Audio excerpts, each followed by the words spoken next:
Afternoon, everybody. Just a couple things at the top, and then we'll get started. I apologize for the late start today. You should have seen, or hopefully will see soon, a statement that the Secretary just put out. But if you bear with me, I'd like to go ahead and restate it for you, because it just recently got sent. And this is from the Secretary. We welcome the positive outcome of the gathering of the Syrian opposition in Riyadh today, including reaching a consensus on principles for a pluralistic and democratic Syria and on how to advance a political settlement to end the conflict in Syria.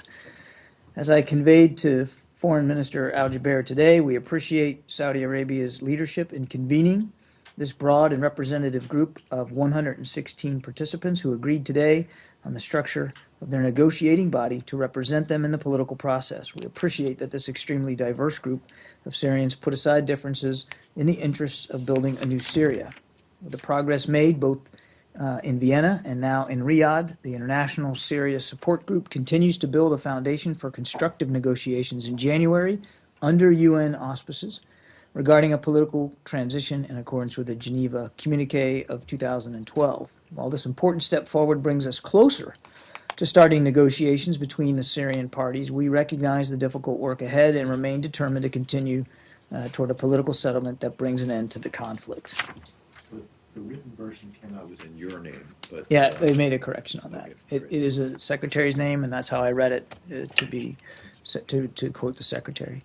Also, on the secretary's schedule, I want to let you all know that he will travel to Rome, Italy, on the 13th of December, where he will co-chair with Italian Foreign Minister Paolo Gentiloni a ministerial on Libya. The ministerial will demonstrate the commitment of the international community to helping Libyans move forward rapidly to form a unified Libya government, a government of national accord. This meeting comes after more than a year of discussions among Libyans to chart a better future for their country through the UN-facilitated political dialogue. The Secretary is very much looking forward to this important ministerial and has been staying involved in preparations this week while in Paris for the Global Climate Conference. In just the past couple of days, he has spoken to Italian Foreign Minister Gentiloni, of course, about it, as well as UN Special Representative Kobler and Special Envoy for Libya, our Special Envoy for Libya, Jonathan Weiner, as well as other counterparts to include the Qatari Foreign Minister and the Algerian Foreign Minister. So he's been very much engaged in the preparations and the planning for this ministerial in Rome and looks forward to going. Finally, I'd like to note on behalf of everybody here at the State Department, not just the spokesman's office, but everybody, we were sad to learn today of the death of former Associated Press diplomatic correspondent Barry Schweid. He was a longtime fixture here at the State Department and for many years served as the dean of the State Department Correspondents Association. Barry was an institution here, well respected by his peers as well as throughout the diplomatic community. And as many of my predecessors from at this podium would attest, Barry wasn't afraid to ask the tough questions and challenge us each and every day.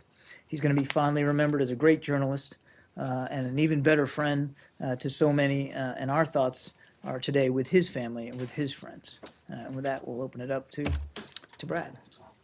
Thank you very much also for the kind words on behalf of Barry, who set a model for all of us who've kind of followed him. I wanted to follow up on what you said about the Saudi meeting of the Syrian opposition. Yeah. You indicated that there were 116 participants who were brought in and they agreed on a set of principles. Is it your understanding that everyone who was at that meeting agreed on these sets of principles? Because we have reporting that one of the major opposition groups, Ara al-Sham, walked out and disagrees with it entirely. Yeah, it is my understanding that the participants did agree in a consensus way on these principles, and that's why I said it the way I said at the top, or actually the secretary has it in his statement that way. What I also said was towards the end there that we know there's still more difficult work to do, and not every issue going forward has all been resolved.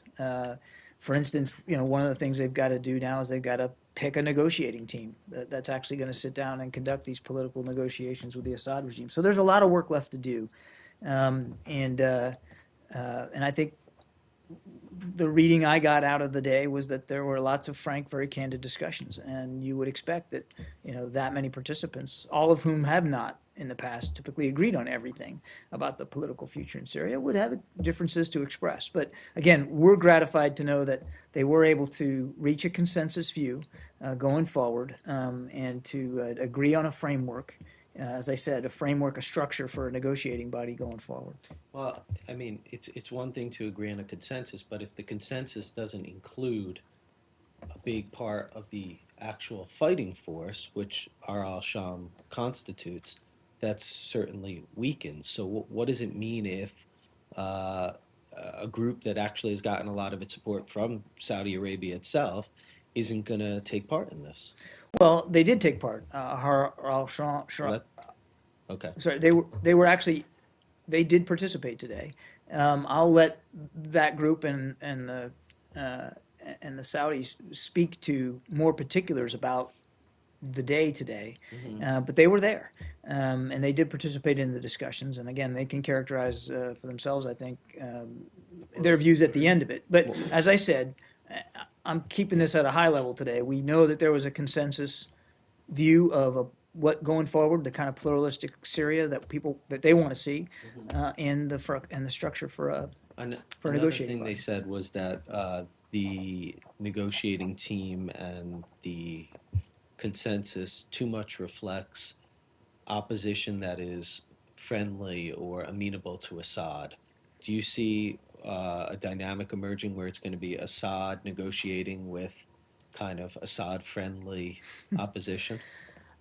That's how they assessed it. Not Yeah, how well, again, I assessed it. I think, it's important for, I can't speak for other groups, in what they saw coming out of today and their view going forward. And I won't speak certainly for the Saudis, whose leadership convened this conference. I can only go back to what we said before, that we're grateful that that the meeting was held and that a consensus view was arrived at the end of the day, and that's important. In that there may be differences between groups going forward, I think would be expected given the diversity of the opposition inside Syria, and we've talked about this for a long time. But we ought not throw the baby out with the bathwater here. It's incredibly important and noteworthy that 116 participants were able to gather together and to arrive at some of these common principles. That's not insignificant. Nobody's saying, and as I said at the top, that there isn't going to be hard work going forward, and that there may still be differences of opinion to move ahead. With respect to the negotiations with Assad, the negotiating team is I don't know if it's the next step, but it's certainly a step to be taken very soon here in choosing who's going to be on that team, and some of the more specific negotiating positions that team will need to stake out as they sit across the table from the Assad regime. All that work still has to be done. So I think it's premature now to say with any certainty or specificity that the groups sitting across the table are going to be friendly to Assad or unfriendly to Assad, or that they're going to have any particular view. All that work is still ahead of us, or ahead of them. John, I don't understand something here. I mean, we have Ahrar Sham saying that they pulled out of the meeting. We then have some reports saying that they went back into the meeting. Can you tell us if, to your understanding, Ahrar Sham is among the 116 representatives that you say achieved consensus on this? They were at the conference today. I know that. I'm not in a position to speak specifically to their views coming in or out of this, and to the reports I've seen, as you have, that they walked out and came back. I mean, I've seen all that. I can't confirm that for you. What I can tell you is that the Secretary spoke to Foreign Minister Al-Jubeir just within the last half an hour or so. It was a good discussion, and Foreign Minister Al-Jubeir walked him through the progress, what had been decided on the day today, and what sort of the next steps are going to be going forward. Again, I think everybody has a very clear-eyed notion here of the work ahead. And I don't want to characterize one group's view of that process going forward, or even their view of today's events. What I can tell you is they were there, they participated. That they may have had some different views on things, I certainly can't rule that out. It wouldn't be a surprise that they or other groups might have had or expressed countering views to various arguments going forward. But they were there, they did participate, and I'll let them speak and the Saudis speak for the end result at the end of So the you day. can't say, it's just a simple question. Were they part of the consensus or not? What I can tell you is that the 116 participants reached a consensus. Do you count them as one of those 116? They were a participant. They were a participant. So we would very much view them as being part of this consensus agreement. Okay. But again, I won't speak for their individual views, and I certainly won't speak for the Saudis, who, as I understand it, will be characterizing the day in more detail later on. And then on next steps, are you able to now say that the meeting on the 18th will definitely go forward and that the Russians will participate? I don't have any additional details to provide today on a meeting in New York by the end of next week. I can tell you that the Secretary still very much wants to see that occur, but again, there's still some spade work that needs to be done to nail it down. So I just don't have anything conclusive and final to give you on that. If the Secretary wants this meeting to happen, the 18 December meeting in New York, why did he write in his statement that the next step will be the foundation for constructive negotiations in January under UN auspices? Is it possible that this New York conference will be off and be postponed to No. January? What he was referring to in his statement was that the next step for the opposition groups, the next big step. I mean, there's, as I told Brad, there's lots of things they still have to get done here, but that this was an important milestone in getting to a place where in early January they can actually begin to have political negotiations with the regime. This was a critical first step in getting there. There is still more work to do between now, the conclusion of today's meeting, and sometime in early January when we hope these political negotiations can continue. For instance, one big thing is to pick a negotiating team. So there's still work to be done. The Secretary's statement was alluding to that, the next step, in the political negotiation process. It doesn't change at all his desire that the ISSG try to meet again before the holidays. I just don't have additional detail on that for you today, and as we get closer to it and I have more, I'll certainly give it to you. Okay, and as far as I understand, the opposition stated in Riyadh that President Bashar al-Assad would have to step down at the very start of the political transition. Is it something the U.S. Agrees on? I haven't seen a specific readout of every one of the principles. The meeting really just wrapped up. It's one of the reasons why I was late coming out here. And as I said earlier, I think I'd let the Saudis who convened this do a more detailed readout of the outcomes today. It was important that the opposition begin to get together around some unifying principles. And they were able to do much of that work today, which is important. And I'll think, we need to let them speak for what those principles are. Nothing has changed about our view that Assad can't be the future of Syria. He can't be involved in, or I'm sorry, I shouldn't say involved in, he cannot be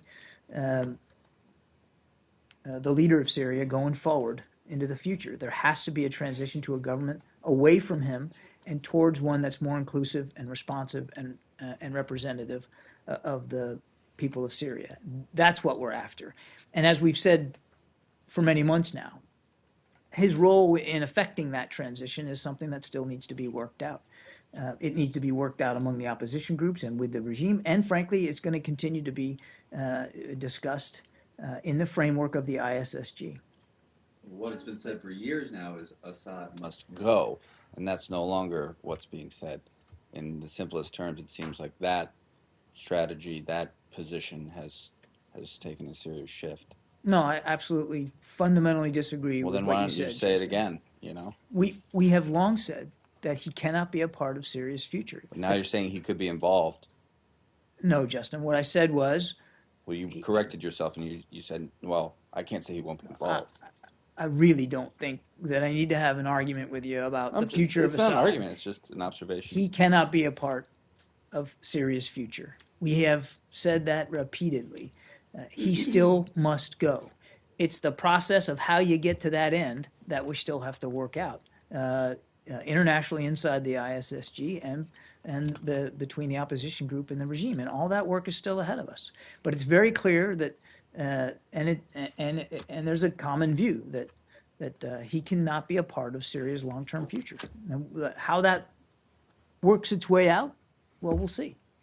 John, how's the mechanism going to work to narrow that group of 116 opposition groups down to a representative body when you do get to the stage of talks with the Syrian government? Well, I don't want to speak for the opposition groups, but as I understand it, one of the things they agreed to today was a framework for a negotiating body. In other words, for lack of a better word, sort of an oversight committee that would then choose the negotiators. So it's going to be up to them.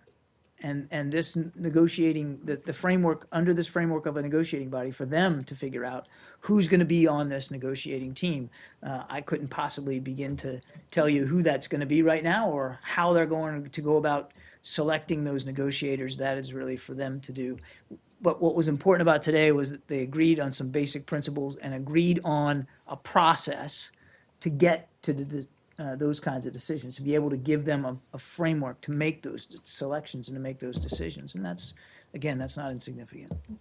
John, two Pam? questions, and the first one is a follow-up to what Nicholas raised. I know you said you had not seen everything that came out of the Saudi meeting, but if the opposition position is that Assad must step down at the start of a transition period, doesn't that, in essence, make this a non-starter without any kind of consensus of this type from the Assad regime? Well, you're asking me to answer a question about something I don't know is even true. Again, we need to let the meeting just concluded. We need to let the Saudis speak for the outcomes specifically, and let the opposition groups speak for what they decided. I just don't. I can't verify that was one of the outcomes. We just have to let them speak for this. Also, what about the second process that's being led by Jordan to identify the moderate Syrian opposition as opposed to those who are terrorists? If it turns out that some members of the group from today are on the terrorist side with the when the Jordan process is finalized, how will that impact the talks going forward? Well, I think it's too soon to tell because the work that the Jordanians are doing is still ongoing. That is, as you said, it's a separate process. They're still working their way through that. The Secretary has had conversations with the Foreign Minister Judah about this and their progress. He's comfortable that they are working apace on this, and I don't want to get ahead of any conclusions they may have drawn. Can I ask, do you know if among the principles they agreed to a secular Syria? I just don't have the list of principles in front of me, Brad. I don't know. Is it important that they accept all the principles of the Vienna Communique, or can they pick and choose? I don't have in front of me what they decided, so I I'm don't just know. asking But you on as I said, principle, do they have the as the right to choose what they want, or are they supposed to take the principles espoused by the Vienna Communique? What was it, a month ago? well, as the Secretary said in his statement, that with the progress now made, there continues to have there's momentum now and a foundation for constructive negotiations in January under UN auspices regarding the transition, which is in accordance with the Geneva Communique of 2012. What about the Vienna Communique that you were talking about yesterday? Now we're back to the Geneva Communique. Isn't that what you asked about? No, I was talking about the Vienna document that was agreed to last month. Yeah, I mean that communique set in motion the ability for us to have for them to have the meeting in Riyadh today. I mean, that was So why didn't the they Vienna just- work built the foundation and came to a consensus that allowed us to get to this meeting in Riyadh. And the foundations of the two communiques out of Vienna, as well as the 2012 Geneva communique, are all still valid and are the governing principles for the international community moving forward. So And why didn't they just agree to the same principles that the international group agreed to last month? this wasn't the purpose of today's meeting wasn't about reaffirming what was decided in Vienna or Geneva. The purpose today was to get them to unify around some core principles about the future of Syria. We talked about this for a pluralistic and democratic Syria, and then to develop a framework for a negotiating body, and that's what they did. There is still a lot of work left to do. But it's the international community's expectation that this process of developing negotiating principles, developing a negotiating team, sitting down with the Assad regime, in early January to begin to work out what this political transition will look like and eventually lead to the drafting of a constitution, all of that effort comes up Yeah. underneath the decisions that were made in Vienna. I'm just confused because in Vienna you set a series of principles. Here you're setting a series of, or the opposition is setting a series of principles. These which- are negotiating principles. These are not, nothing changes about what was decided in Vienna. All that is valid. But they haven't and all of endorsed- that is governing the process that happened in Riyadh. What the purpose in Riyadh was not to reaffirm Vienna. That's already well, done. they can't reaffirm because they've never affirmed them in the first place. The the Vienna communiques still are governing this process. But you're comparing apples to oranges. What was Well, I'm decided trying to- yeah. decided in Riyadh was for them to build a framework for a negotiating body so that they can begin to select a team and better clarify their principles so that they can be ready in early January to sit down with the Assad regime. So their negotiating principle is that their negotiating team will be democratic, and I don't quite get it. The negotiating team has to be democratic and pluralistic, not the future of Syria. What they agreed to today was to a pluralistic and democratic Syria and to a structure for their negotiating body going forward, and to begin to be able to be in a position by early January to begin negotiations. That's what was agreed to today.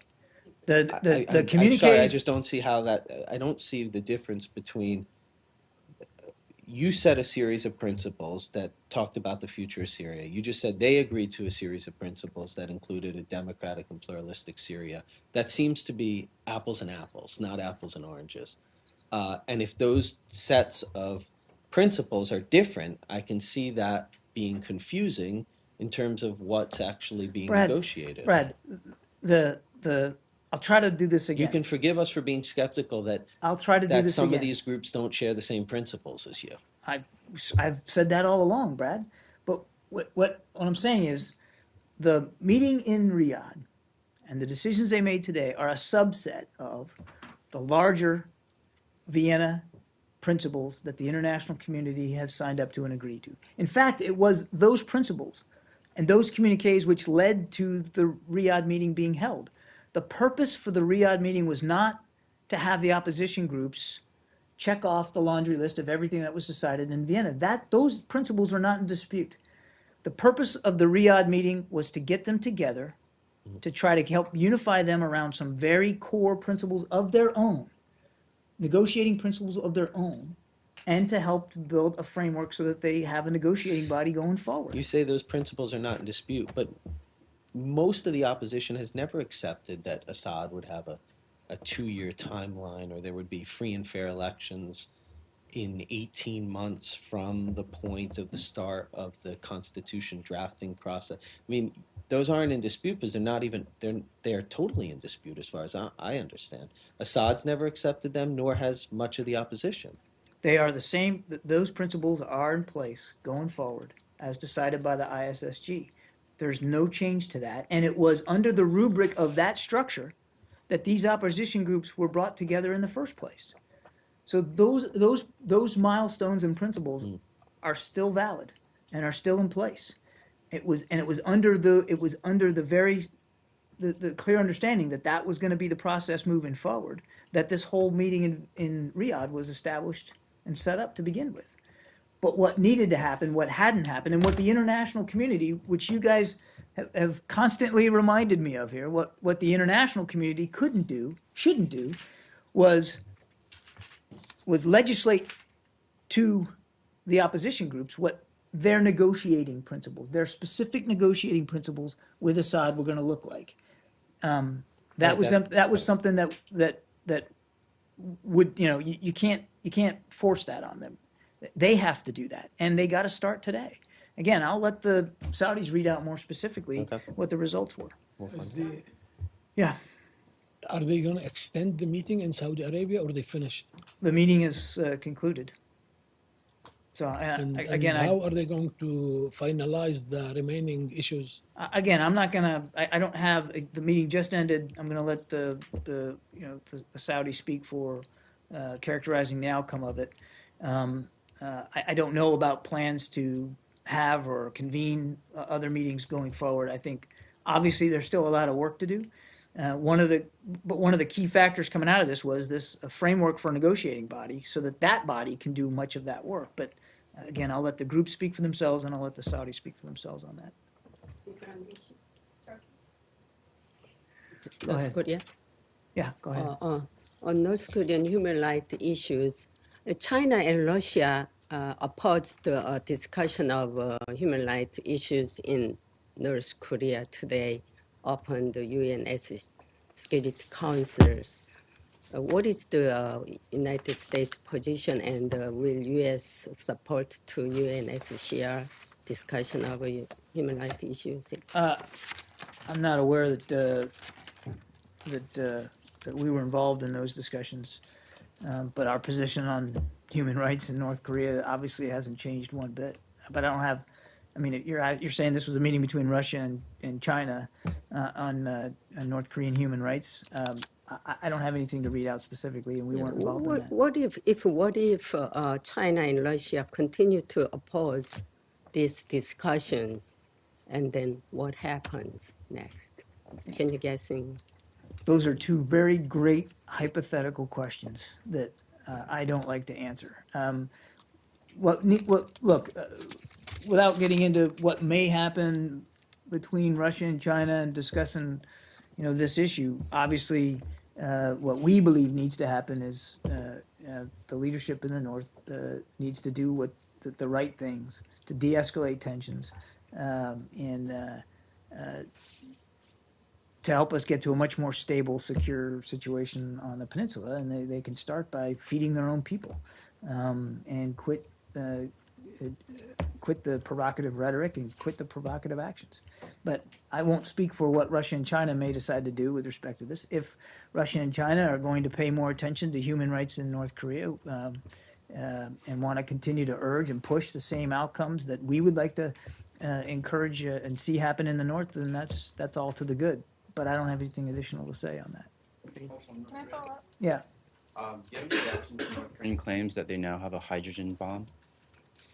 What I can tell you is that we've seen the North Korean state media reports on those claims.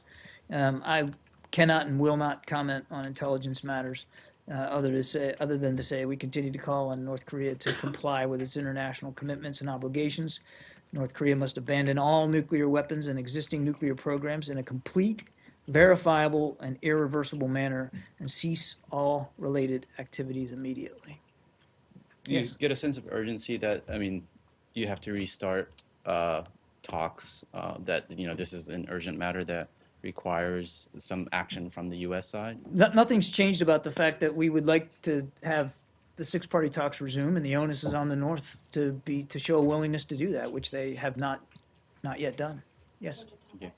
Can we go back a little bit and follow up on the conversation from yesterday about the K-1 visa vetting process? I was wondering if you had any more specifics that you can offer about that, and specifically whether there's a procedure in place for gauging whether an applicant might have radical sympathies of any kind.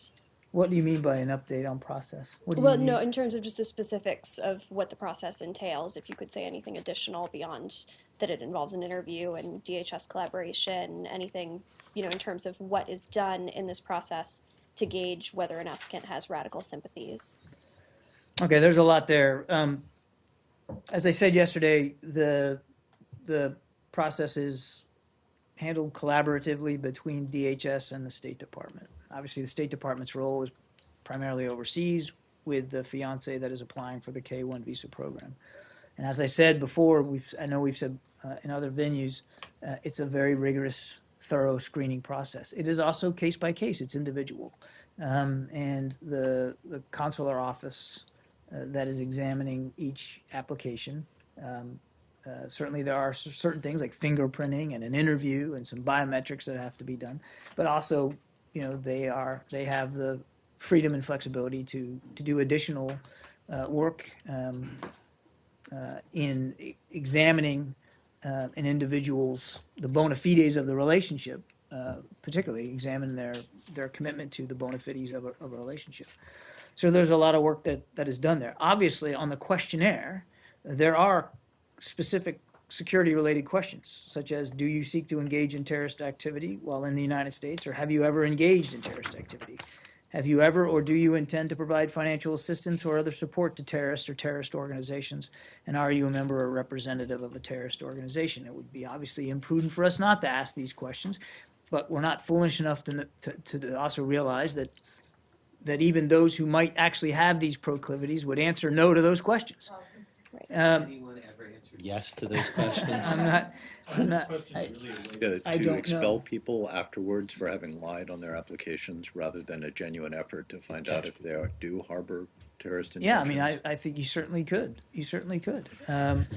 But look, every visa case is unique, and the interview questions are tailored to the circumstances of every applicant. It isn't a one-size-fits-all process. And we use the information provided in the application, as well as information provided during the course of the interview, to devise a line of questioning. So each line of questioning between the interviewer and the interviewee is unique to that individual and to the relationship that individual claims he or she is in. There is, and we can get you more background. I don't want to read this all to you, but there's an extensive amount of backgrounding that's done. The fingerprints, facial recognition. There's various databases that are checked. So there's But a if lot. somebody isn't on any kind of watch list, what kinds of questions can a consular officer really ask in an interview that's going to bring out if somebody has these kind of hidden motives? Again, each case is different, and I couldn't begin to go through all the possible questions that could be asked. Each consular office does this in good faith and the best they can. The idea is to establish the main thing is the security risk, and then also the bona fides of the relationship, the validity of the relationship that they're claiming.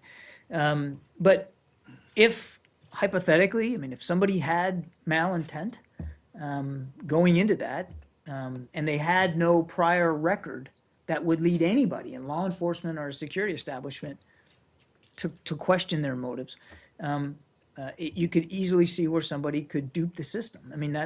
That could happen. I'm not saying that happened in this case. I won't speak about this particular case because it is under investigation and we want to cooperate with investigators. But one thing I will say is that we are doing a review of this program to examine all aspects of it. And if we find areas where the program itself can be improved to limit this risk going forward, we're not going to wait for the review to be over. We're going to make the changes. If we get something wrong, we're going to want to fix it. But in terms of ascertaining then the validity of the marriage in question, is there anything that's done in the process to kind of determine whether that marriage might have been arranged by a third party or if some group might have been involved in setting two people up? The short answer is it's as thorough an interview process as we can make it. Of course, one of the things that, aside from terrorist activity, certainly one of the things you look at is whether a marriage is valid or not, if these two people are really in love and really have an intent to spend their lives together. Now, that's a very difficult thing to, to be able to predict. Terrorists can be in love too, right?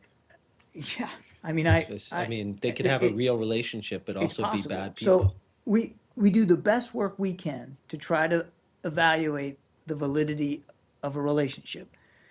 But as you know, I'm assuming you've been in relationships before. That's a very difficult thing to do. When I Reporters' relationships out of the briefing. I'm if just possible. saying. Certainly, nobody would have predicted that I'd been married as long as I have been when I first started out. These are difficult things to know, and I'm not making light of it. But it's a very thorough process. And just as importantly, it's very individual. It's not. We don't. While there are certain steps which have to be done, the fingerprinting, the interview, the background checks, it's not cookie cutter. Because if we did just apply a cookie cutter approach, that would be irresponsible. But we're all mindful of what happened in San Bernardino, and I can tell you nobody here at the State Department is happy to see what happened. And we're going to vigorously work through this review process. And as I said, if we find something about the process that needs to be fixed, we'll fix it. If in the course of the investigation into this shooting, it's uncovered that there were mistakes made or things that the State Department didn't do we should have done, we'll own up to that, and we'll hold ourselves to account for that. But we need to let that work continue so that we can get better answers. It seems to be two different things when you talk about the legitimacy of the relationship versus the terrorism threat. And you can prove that this couple had a child, they were married. So that wouldn't tell you anything necessarily about whether they're going to commit an act of mass murder. That's correct. So what I want to know is, do your interviewers, that you say the questions are all tailored to the individual cases, I mean, do they have training in counterterrorism? Do they know how to root out terrorist sympathies in questioning, or are they just going at this on the fly? They are well trained and prepared to conduct these interviews, and a component of the interview is not just the validity of the relationship; it is about the security threat, and they're very professional. Where do they get counterterrorism I training? don't know, Brad. I'll have to find out for you. I'm not saying that they are fully, that they're, when you say counterterrorism training, there's all kinds of different counterterrorism training. To conduct an interrogation that might yield a terrorist ideas. I'll try to get you a intentions. cleaner answer on the kind of training they go through. I don't know that. Because these things aren't usually asked. Is that correct? They are a part of the interview process is to look at the security aspects of the individuals. Otherwise, why would we fingerprint them? Why would we do background checks if we weren't also concerned in approving a K-1 visa about a security threat? So the security is a piece of it. Well, it's not necessarily a piece of the interview. It's a piece of the. It can be a piece of the interview. It can be, right, but it's not always, is what you're saying. As I said, it's a case by case, and not every case leads us to have suspicions, but we still do the proper security checks. Right. Well, my question was, do the people have the training and the capacity to conduct an interrogation that might yield information, or an interview, maybe a better word, that would yield information about terrorism? Or if they have no training in how to do that, then what's the value of having that interview for security purposes? They are fully trained to conduct these interviews, and they know, and they're professionals, that as they do them, they are also doing them for security purposes. Now, I don't have with me a list of the specific counterterrorism things that they are trained to look for, but obviously security is a part of this, and they're fully trained and fully professional, and they know how to do this. And I would just remind that the vast majority of K-1 visas that are approved are for people that are now in this country living productive lives as spouses of productive spouses. I am not at all diminishing what happened here. We understand, and we certainly appreciate the anxiety that what happened in San Bernardino has caused. The Secretary takes it very seriously, which is why we're going to participate vigorously in this review. but it is important to keep some perspective on the program. I mean, the program has a purpose, and by far the vast majority, the thousands and thousands that are approved, are approved for very good, solid reasons, and represent happy married couples today that are living in this country and contributing to our society and to our country's economy in many, many ways. John, isn't it inevitable that no system is going to catch? I mean, you yourself just said that it's conceivable that somebody, if they harbored ill intent, could dupe the system. Isn't it inevitable that no system is going to catch every single person who might harbor ill intent or who might, for example, lie about having participated in the Holocaust? I mean, you don't expect this system to be, however good it is and whatever improvements you may make to it, do you expect it to be 100% effective? Sadly, no such system can ever be 100% effective. That said, we have to strive to make it so. And when there are things that we find that we need to do to make it better and stronger and more rigorous, we need to do it, and we will do that. As I said, we're not going to wait for the review to be complete if we find things we can do perfectly. But 100% security is very difficult to achieve 100% of the time. Yes? Does the U.S. approve of Turkey's development of forces in Iraq without the permission of the Iraqi government? I think we've dealt with this, haven't we? Do you approve of it? Does the United States approve of it? I've talked about this several times this week. I'd refer you to the transcripts of the last 2 or 3 days, but what I can tell you just in short is that we want all counter-ISIL efforts inside Iraq to be done with the full coordination and permission of the Iraqi government. Let me finish. Sure, With the cooperation and the approval of the Iraqi government, as our military operations have been inside Iraq, and we understand that Turkey and Iraq are in a dialogue about this issue, and that we're encouraged by that, and we think that that's the right venue for this, is for the two countries to work this out bilaterally. Well, in this case, it hasn't been done with Iraq's permission. So does this mean that you disapprove of what Turkey did? I'm not going to take a position one way or the other on approving or disapproving. I've already said what our position is on counter-ISIL efforts in Iraq. We want all of those efforts by any country to be done in full coordination and with the permission of, the approval of, the sovereign government of Iraq. And we understand that this particular deployment, this particular presence, is something that the two governments are talking about, and by golly, that's the right way that this should be worked out. And so we're glad to see that. Well, the Iraqi Prime Minister Abadi asked NATO to put pressure on Turkey to pull out the troops. Has the U.S. intervened in any way, and in what way? The Prime Minister is the Prime Minister of a sovereign country, and I haven't seen that particular decision, but certainly if that's how he has decided he wants to pursue this, then those are his decisions to make. Well, you're not offering any assessment of what Turkey did. You're saying words, but essentially the U.S. is silent on what Turkey did. Is the reason for this silence the fact that the U.S. is using the Incirlik base in Turkey and doesn't want to lose access to it? So here we go. This is what you're really getting at. Look, nobody's being silent about this. If you'd been at the briefing the last several days, you would have seen, or if you looked at the transcript, you're saying you you're not would have offering an seen, assessment. I'm going to do one more time with you, one more round here, and then we're going to go to somebody else. You would have seen that I've been nothing but open and candid about our views about this particular troop issue between Turkey and Iraq. The United States has not been silent. We've not been silent one whit about it. And we believe, and I'll say it again, that this needs to be worked out bilaterally between the two countries. And our stance on that is because that's what we really believe. I don't know how many times I've stood up here this week and talked about bilateral relations between two different countries, and the expectation that the United States ought to intervene in every issue between every two countries, I think is just completely ridiculous. So we want them to work this out directly, and they are, and we're encouraged by that. And it has nothing to do with the cooperation and the assistance that we enjoy from, the coalition enjoys from Turkey, whether it's Incirlik or the other cooperative efforts that Turkey is employing against ISIL.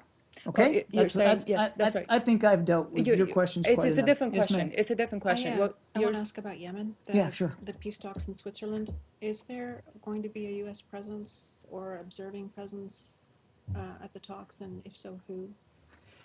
I don't have, so this is the, hang on a second.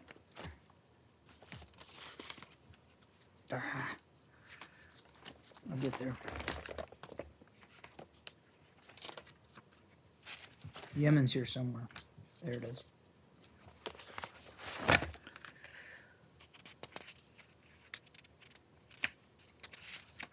Yeah, so as I said the other day, we welcome the announcement by the UN Special Envoy for Yemen that all-party peace talks will begin on the 15th in Switzerland.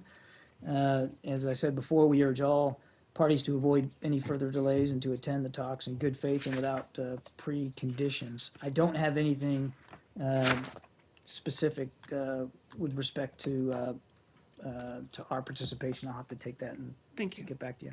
Yeah. I have one more question on Turkey, please. Okay, go ahead.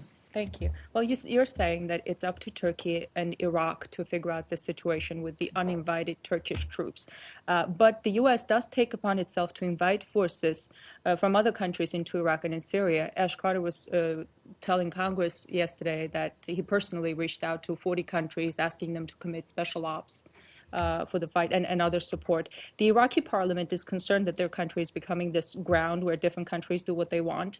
The Iraqi parliament's Security and Defense Committee is calling for the review or cancellation of the U.S. security agreement with Iraq. What does the U.S. do to address their concerns?